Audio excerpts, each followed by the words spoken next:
Hello friends, welcome to the Plutus IAS. आप सभी लोगों का बहुत बहुत स्वागत है। मित्रों, दोस्तों, मध्य प्रदेश के इस इतिहास की श्रृंखला को आगे बढ़ाते हुए चलिए हम लोग स्टार्ट करते हैं एक महत्वपूर्ण वंश जिसका नाम है गर्द भिल्ल वंश। इसे सप्त गंधर्व वंश भी कहा जाता है। इसे विक्रमादित्य महेंद्रादित्य के नाम से भी जोड़ा जाता है। इसे गंधर्व वंश के नाम से भी कहीं ना कहीं जाना जाता है और इतिहास में इसे डार्क एज के रूप में ही कहीं ना कहीं माना गया था। इसके समय की यदि बात की जाए तो कुल 153 वर्षों तक इन 7 राजाओं ने शासन किया था। लेकिन ये जो गर्द भिल्ल थे, ये एक्चुअल में थे कौन? तो जो भिल्ल शब्द है वो भील भील जो शब्द है ये भिल्ल से बना है और भिल्ल का अर्थ होता है तीर या कमान। कहते हैं कि ये मध्य प्रदेश में उड़ीसा से आए थे। उड़ीसा छत्तीसगढ़ के जनजातीय क्षेत्र में ये मध्य प्रदेश में आए थे कहीं ना कहीं, और यहीं पर इनके द्वारा गर्द भिल्ल वंश की स्थापना की गई थी।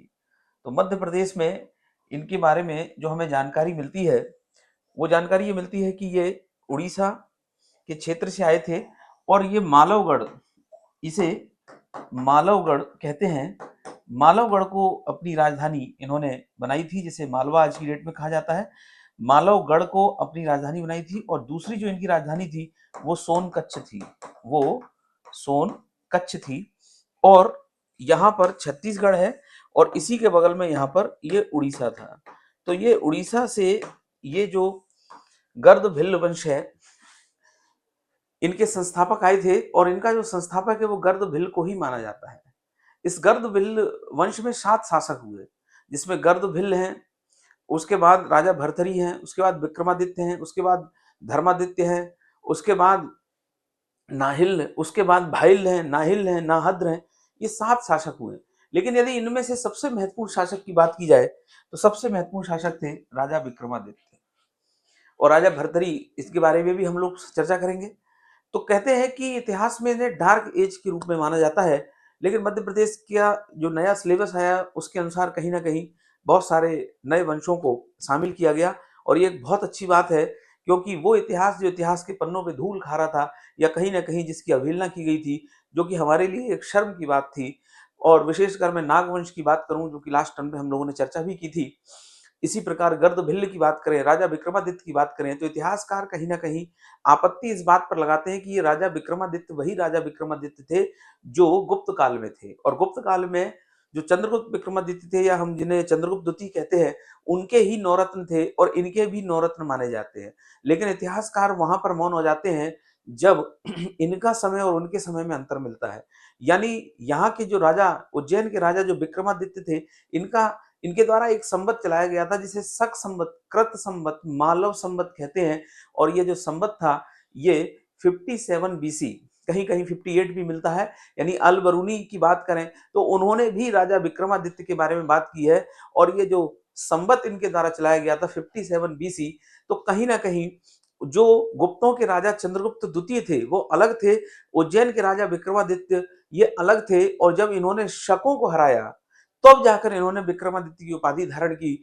और जो हमें उत्तर भारत से लेकर दक्षिण भारत तक और पूरे विश्व में जो हमें प्रमाण मिलते हैं, खासकर अरबों के द्वारा भी, कि राजा विक्रमादित्य जो है इनका शासन तुर्की से लेकर इंडोनेशिया, तुर्की से लेकर अरब, अरब से लेकर मध्य एशिया, मध्य एशिया से लेकर भारत, भारत से लेकर म्यांमार, म्यांमार से लेकर इंडोनेशिया, थाईलैंड, कंबोडिया, यानी दक्षिण पूर्व एशिया तक राजा विक्रमादित्य का शासन था।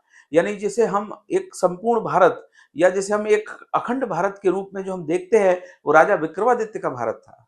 राजा विक्रमादित्य जो है इनका, इनके साथ जो है कई सारे अंग्रेजी इतिहासकारों ने इनके साथ जो पुस्तक लिखी थी कहीं ना कहीं, यानी इनके जो पुरातात्विक साक्ष्य हैं वो बहुत ही महत्वपूर्ण है, जिसमें सिंहासन बत्तीसी, यानी उसमें से हर एक जो है, हर एक बत्तीसी यानी हर एक जो है लड़ी से कहीं ना कहीं एक कहानी निकली हुई है।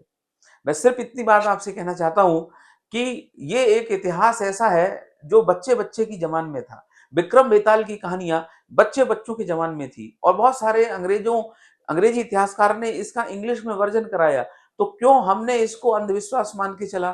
क्यों जो है हमने इसको इतिहास का डार्क एज माना?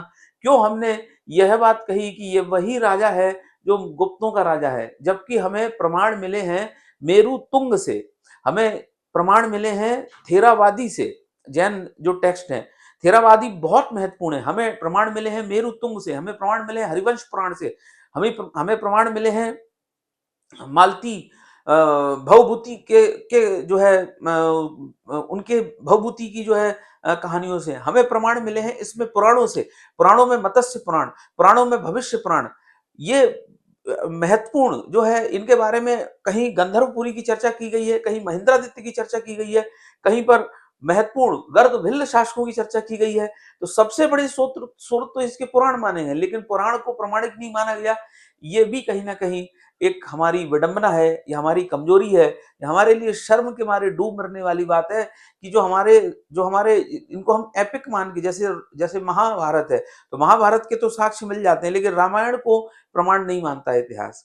इसी प्रकार पुराणों को भी जो है इतिहास में प्रमाण नहीं माना जाता है। इसको कहीं ना कहीं जो है एक प्रकार से मैथोलॉजिकल के रूप में अंग्रेजों ने कहा कि भाई ये सत्य चीजें नहीं है। तो ये हमारी कमियां हैं, जबकि पूरा जो भविष्य है, भविष्य से लेकर भूत से लेकर वर्तमान तक, या पूरे विश्व की जो हमें जानकारी है वो पुराणों से मिलती है। पुराणों से ही हमें जो है वराह अवतार से लेकर तमाम प्रकार के ऐसे अवतारों की चर्चा मिलती है जिसमें यह दिखाया गया है कि पृथ्वी गोल है। तो कहने का मतलब है पुराण जो है वो मैथोलॉजिकल है। ये भी कहीं ना कहीं हमारा अपमान है, ये भी कहीं ना कहीं उस हर भारतीय का अपमान है। और इतिहास का आप लेखन देखो कि जितना अपमान जो है भारतीयों का हुआ होगा, मुझे नहीं लगता कि उतना अपमान विश्व में किसी भी जो है देश के इतिहासकार या किसी भी देश के नागरिकों का हुआ होगा। यहाँ तक कि एक बहुत बड़े बीएस नॉयपॉल जो क्या कहते हैं, जिनको नोबल ऑस्कर नोबेल जो है वीएस नायपॉल, उन्होंने ये तक कहा कि दुनिया में भारत इकलौता ऐसा देश है जो ऐसा इतिहास पढ़ाता है जिससे भारतीयों में हीन भावना पैदा हो, उनमें एकता और राष्ट्रवाद की भावना कमजोर हो, और उनको अपने आप में ग्लानि फील हो। ये बात कहते हैं नोबेल पुरस्कार विजेता रेमन मैग्सेसे, जो महान बीएस नॉयपॉल ये बात कह गए थे। मैं सिर्फ इतनी बात कहना चाहता हूं कि गर्दभिल्ल वंश जो है, इसके महान राजा थे विक्रमादित्य। गर्दभिल्ल वंश के बारे में जो हमें जानकारियां मिलती हैं, जो इसके स्रोत है, क्योंकि इतिहास स्रोतों पे चलता है, तो सबसे बड़ा स्रोत है मालव संवत, विक्रम संवत, कृत संवत। एमपीपीएससी में पूछा हुआ क्वेश्चन है। 57 बीसी, कुछ इतिहासकारों के आधार पर 58 बीसी। और सबसे महत्वपूर्ण हमें जानकारी मिलती है मेरुतुंग, थेरावादी, हरिवंश पुराण, मत्स्य पुराण, वायु पुराण, भविष्य पुराण। इसके अलावा और भी महत्वपूर्ण पुस्तकें हैं जिनके कारण ऋषि जो एक ऋषि हैं उनके द्वारा लिखी गई, इसी प्रकार नीति शतक, श्रृंगार शतक, वैराग्य शतक, इनसे हमें जानकारी मिलती है। ये तो आज भी कहीं ना कहीं प्रमाणिक रूप से उपलब्ध है। तो इतना बड़ा जो है इसका कहीं ना कहीं जो है प्रमाण है इस गर्द वल्ल वंश का। लेकिन ये हमारी कमजोरी है कि हम कहीं ना कहीं हीन भावना से भरे हुए हैं, और हमने इसे डार्क एज, हमने जो चीज हमारी सबसे इंपॉर्टेंट थी हमने उसे मैथोलॉजिकल घोषित कर दिया। और हम खुद जो है बढ़ चढ़कर ये बात कहते हैं कि पुराण कपोल कल्पित है, रामायण कपोल कल्पित है, क्योंकि इसका इतिहास में कोई प्रमाण नहीं है। लेकिन महाभारत के तो प्रमाण मिल गए, मेरठ से मिल गए, हस्तिनापुर के प्रमाण मिल गए, और पूरा जो बेस्ड है वो रामायण बेस्ड ही तो है। यानी जो कुछ भी हम पढ़ते हैं, जितने भी मंदिर से लेकर उत्तर से दक्षिण तक, उसका बेस तो रामायण ही है। लेकिन आज भी रामायण का को जो है कहीं ना कहीं एक काल्पनिक जो है इतिहास में पुस्तक के रूप में, एक एपिक के रूप में कहीं ना कहीं जो है एक मैथोलॉजिकल के रूप में माना जाता है, एक मिथ के रूप में कहीं ना कहीं। तो ये हम लोगों की कमजोरी है। आइए हम लोग आगे बढ़ते हैं। तो गर्दभिल्ल वंश में यदि बात करें तो राजा गर्दभिल्ल हुए, और ये भिल्ल जो है भील जनजाति से थे, कहीं ना कहीं उड़ीसा से आए थे, और मालवा के मालवगढ़ को इन्होंने अपनी राजधानी बनाया था। और इनकी दूसरी राजधानी सोनकच्छ थी, इसे गंधर्वपुरी भी कहते थे। लेकिन ये जो गर्दभिल्ल थे, इनके जो पुत्र थे, इनका नाम था भर्तहरि और राजा विक्रमादित्य। तो कहते हैं कि राजा भर्तहरि जो है बड़े भाई थे, राजा विक्रमादित्य जो है छोटे भाई थे। तो कहते हैं कि जब ये गर्दभिल्ल जो है जब उज्जैन में शासन कर रहे थे, तभी एक महान राजा थे जैनों के, उनके एक पुत्र और पुत्री जो कि वैराग्य धारण कर लिया, जिनमें से एक पुत्री का नाम था सरस्वती, और उनके जो भाई का नाम था वो कालिकाचार्य, उनके भाई का नाम था कालिकाचार्य। तो मैं आपसे जो बात कहना चाह रहा हूं कि कालिकाचार्य और उनकी जो बहन थी जिनका नाम था सरस्वती, जब ये उज्जैन में भ्रमण कर रहे थे, क्योंकि ये सन्यासी बन चुके थे, तो गर्द भिल्ल की जब इनके ऊपर नजर पड़ी, तो गर्द भिल्ल जो है वो कालिकाचार्य की बहन सरस्वती के ऊपर मोहित हो गए और फिर उनका अपहरण करके उससे विवाह कर लिया। ये बात जो है कालिकाचार्य को अच्छी नहीं लगी, और ये बात जो है वो इससे इतना नाराज हुए कि वो चले जाते हैं शकों के पास। ये चले जाते हैं अरब। यानी दो व्यक्ति थे, इनमें से एक का नाम कालकाचार्य था और दूसरे का जो नाम था, इनकी बहन का नाम सरस्वती था। तो ये दोनों जो है बौद्ध जो है जैन भिक्षु बन जाते हैं, सन्यासी बन जाते हैं। ये जैन सन्यासी बन जाते हैं और सरस्वती ये जो है सन्यासी बन जाते हैं और फिर ये उज्जैन जाते हैं। तो सरस्वती के ऊपर जो है गर्द भिल्ली की जब नजर पड़ती है, तो वो सरस्वती से कहीं ना कहीं प्रेम कर बैठते हैं और फिर उसका अपहरण कर लेते हैं और फिर इससे कहीं ना कहीं विवाह कर लेते हैं।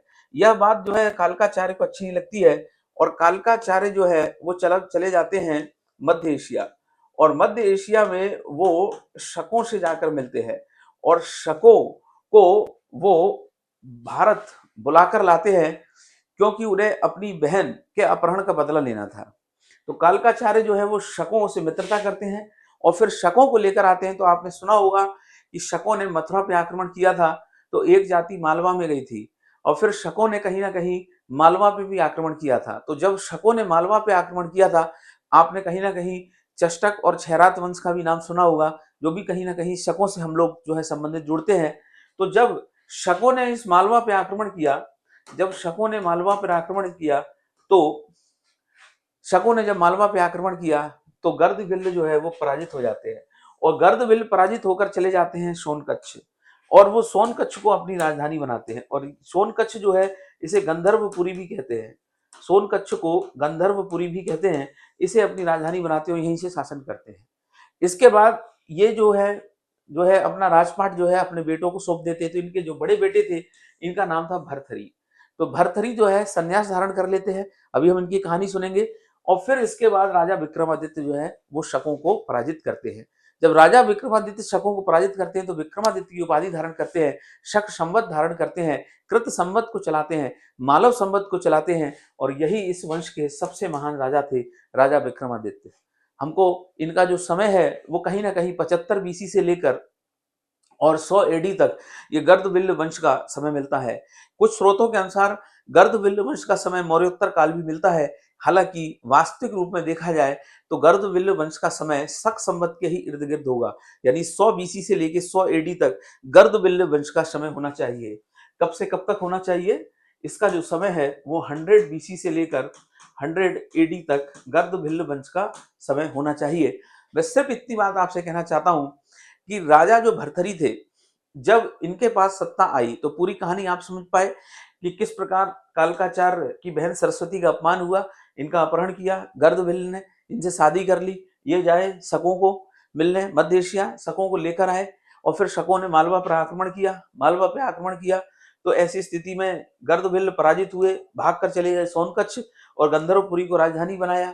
फिर इसके बाद इन्होंने सत्ता दे दी राजा भरथरी को। राजा भरथरी जो है ज्यादा समय तक शासन नहीं किया। उसके बाद जो सत्ता आती है वो विक्रमादित्य के पास आती है। वो विक्रमादित्य जो थे वो इस वंश के महान और वास्तविक संस्थापक थे, क्योंकि इन्होंने शकों को पराजित किया, शकों को खदेड़ा और कहीं ना कहीं विक्रमादित्य की उपाधि धारण की। विक्रमादित्य की उपाधि धारण करते हैं और ये जो विक्रमादित्य थे, इनके दरबार में नवरत्न रहते थे। सिंहासन ऐसा सिंहासन था, सिंहासन बत्तीसी, कैसे कहते हैं कि मतलब जो उस सिंहासन पे बैठता था वो न्याय करता था। और यही कारण था, इससे जुड़ी हुई एक कहानी है वो मैं थोड़ी देर बाद बताऊंगा आपको। तो राजा विक्रमादित्य जो है इस वंश के महान शासक थे। तो आइए हम लोग पढ़ते हैं राजा भरथरी और रानी पिंगला की कहानी। तो देखिए राजा भरथरी जो है वो महान जो है व्यक्ति थे। जब ये शासन कर रहे थे तो इनकी जो प्रिय पत्नी थी उनका नाम था पिंगला।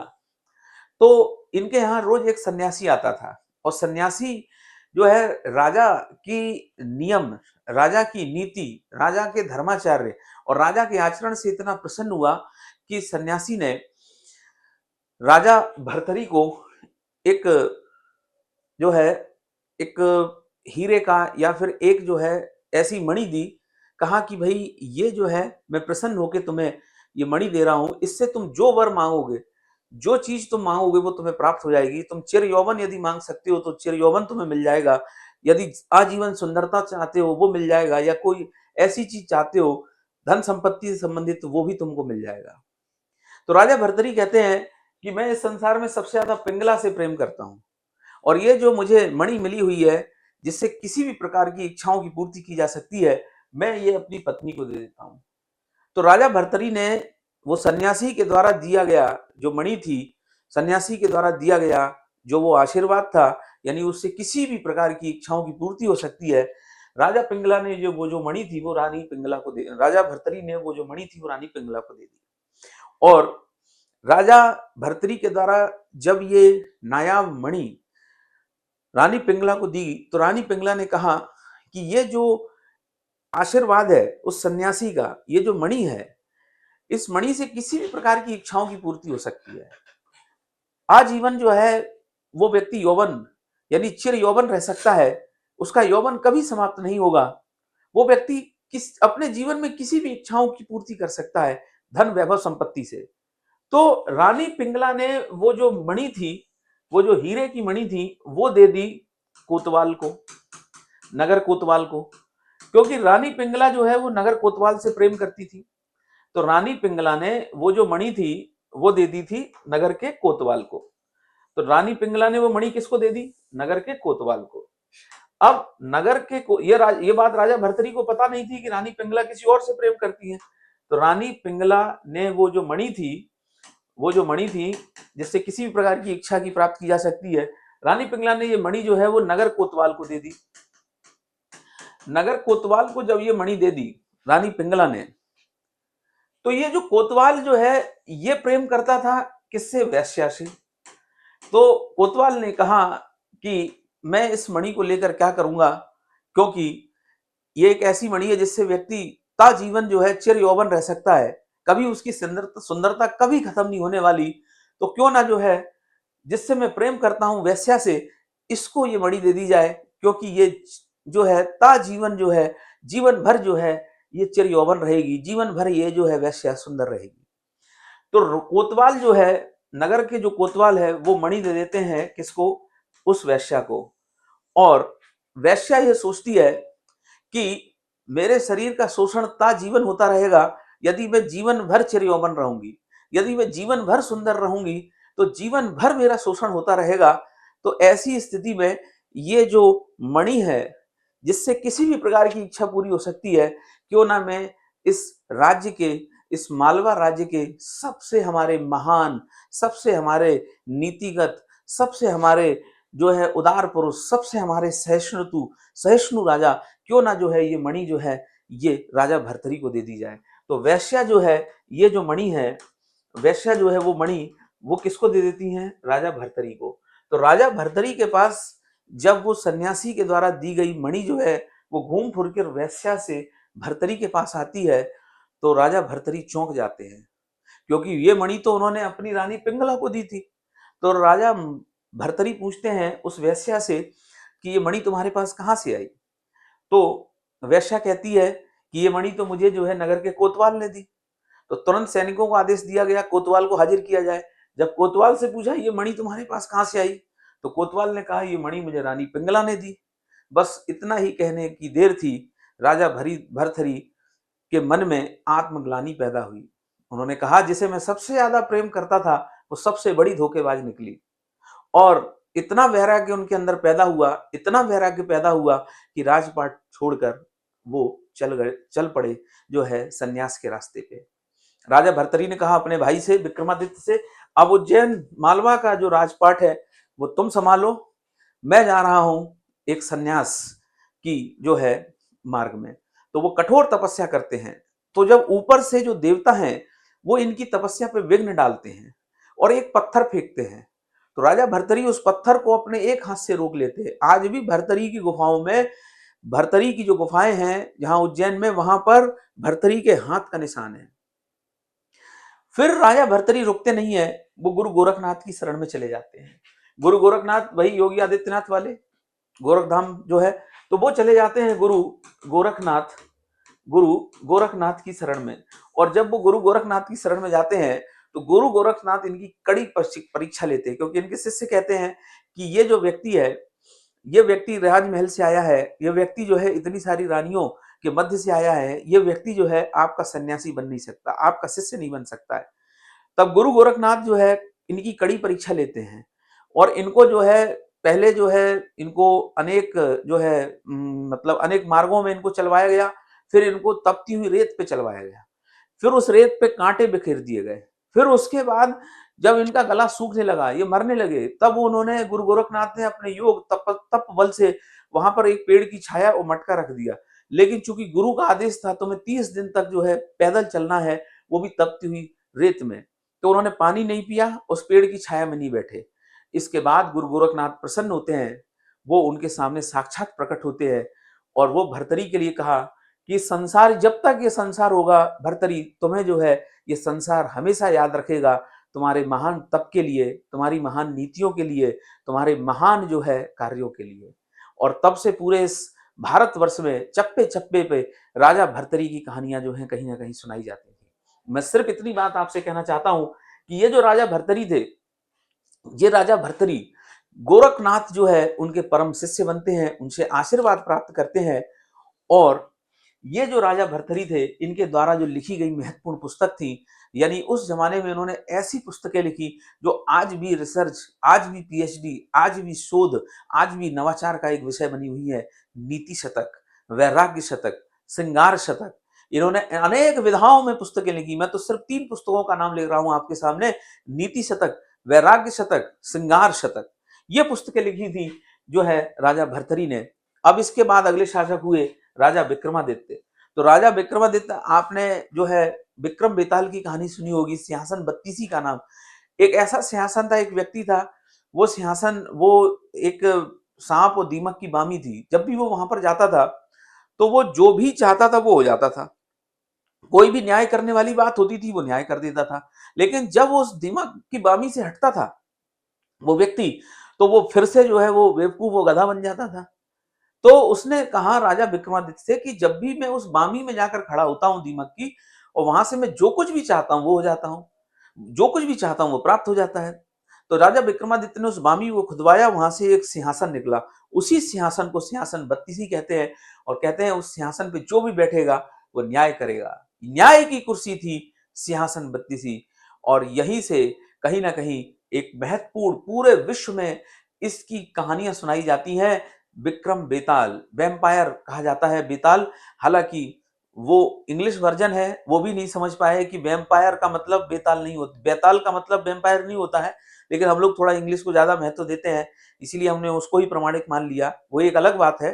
तो विक्रम बेताल की जो कहानियां हैं वो राजा विक्रमादित्य से जुड़ी हुई है। मुझे नहीं लगता इस संसार में ये जो पंचतंत्र है, ये जो विक्रम बेताल है, इससे ज्यादा कोई समझ देने वाली कहानियां होंगी। जबरदस्त जो है ये इतिहास है। और बच्चे बच्चे के मुंह में जो है, यानी उत्तर से दक्षिण तक, पूरब से पश्चिम तक, ये थे राजा विक्रमादित्य, जिनका शासन तुर्की से लेकर इंडोनेशिया तक था। इनके बारे में अल बरूनी तक ने कहा है, अरबों ने तक जो है राजा विक्रमादित्य के बारे में कहा है कि एक ऐसा शासक जिसने हमारी पूरी सभ्यता को तबाह कर दिया था। राजा विक्रमादित्य के इतिहास को जो हमने इतिहास के पन्नों से कहीं ना कहीं हटा दिया है, विस्मृत कर दिया है, भुला दिया है, ये सब हमारे लिए एक शर्म की बात है। चुल्लू भर पानी में कहीं ना कहीं हमारे लिए डूब मरने वाली बात है। हमने अपना वो गौरवशाली इतिहास था, उसको हमने मृत्यु के कगार पे पहुंचा दिया। मैं सिर्फ आपसे इतनी बात कहना चाहता हूं कि राजा विक्रमादित्य जो थे, उन्होंने उज्जैन पे शासन किया। राजा विक्रमादित्य ने शकों को पराजित किया। राजा विक्रमादित्य ने शक संवत, विक्रम संवत, कृत संवत युग है उसको धारण किया, और उनके द्वारा पूरे भारत पर कहीं ना कहीं शासन किया गया। क्योंकि विक्रमादित्य से जुड़ी हुई कहानियों को अरबों ने भी कहा है, मेरुतुंगाचार्य ने भी कहा है, जो है भवभूति ने भी कहा है।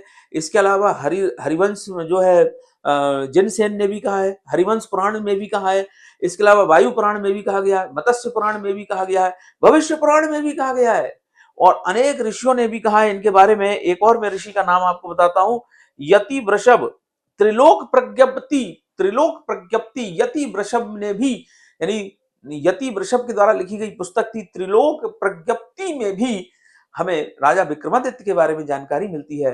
तो ये थे राजा विक्रमादित्य, जिनके बारे में मैंने इतनी आपके सामने बातें की। मत्स्य पुराण में गंधर्व वंश का वर्णन मिलता है, हरवंश पुराण में गंधर्वपुरी, वायु पुराण में सप्त गर्द बिल्ल का हमें वर्णन मिलता है। तो इस प्रकार से हमें ये पूरी जो पूरा गर्द बिल्ल वंश है, इनके बारे में हमें जानकारी नहीं मिलती है। ये जो इन्होंने 11 साल शासन किया, इन दोनों ने कितना साल शासन किया इसके बारे में जानकारी नहीं मिलती है। बाकी 20 साल 11 साल इनके बारे में हमें जानकारी मिलती है, लेकिन इनके बारे में हमको कोई विशेष जानकारी नहीं मिलती है कि इनके द्वारा जो है आगे कौन कौन से कार्य किए गए। और थोड़ा सा कहीं ना कहीं इतिहास इनका हमको उतने साक्ष्य नहीं मिलते हैं कि इनके सिक्के मिले या इनके द्वारा बनाए गए कोई इंफ्रास्ट्रक्चर मिले।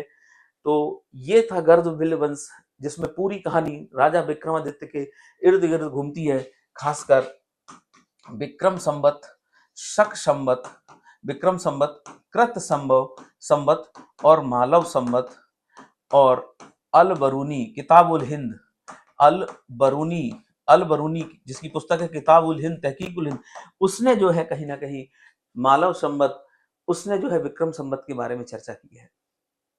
और विक्रमादित्य के बारे में अरबों ने भी ये कहा है, तुर्की से लेकर इंडोनेशिया तक जो अखंड भारत की जो बात कही जाती है वो इन्हीं विक्रमादित्य के बारे में कही जाती है।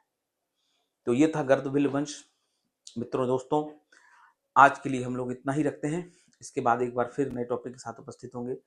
आप सभी लोगों का बहुत बहुत धन्यवाद।